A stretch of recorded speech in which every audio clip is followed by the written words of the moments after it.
અમારા 178 ધરમપુર વિધાનસભાના વિકાસના કામો થયેલા એનું લોકાર્પણ કરવા માટેનો આ એક આજનો કાર્યક્રમ છે અને આ કાર્યક્રમમાં આજે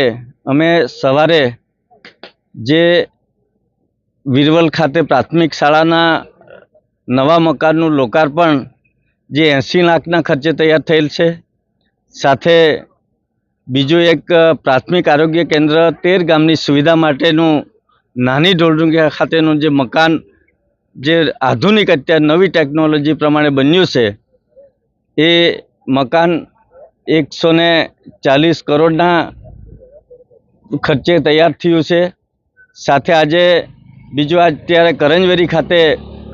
જે આયુષ્યમાન મંદિર પેટા આરોગ્ય કેન્દ્રનું પણ આજે આ લોકાર્પણ કર્યું છે અને આવધાનું પણ લોકાર્પણ કર્યું છે। એ બંને આયુષ્યમાન મંદિરના જે 35 લાખ રૂપિયાના ખર્ચે તૈયાર થયા છે।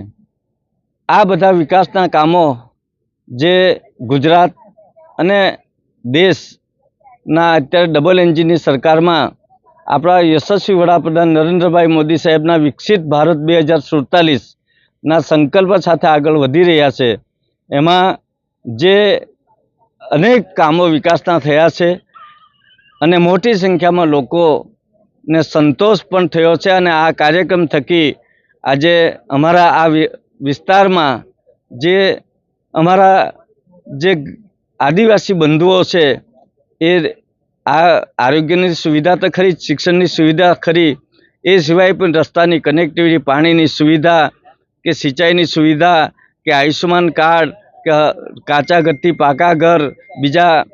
નળ સે જલ કે સિંચાઈની સુવિધા માટે પણ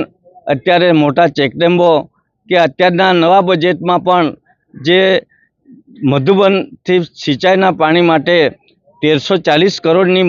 યોજના મંજૂર કરી છે। એમાં 85 કરોડ ટોકન રૂપે પણ આપ્યા છે। એટલે આવનારા દિવસોમાં ધરમપુરનો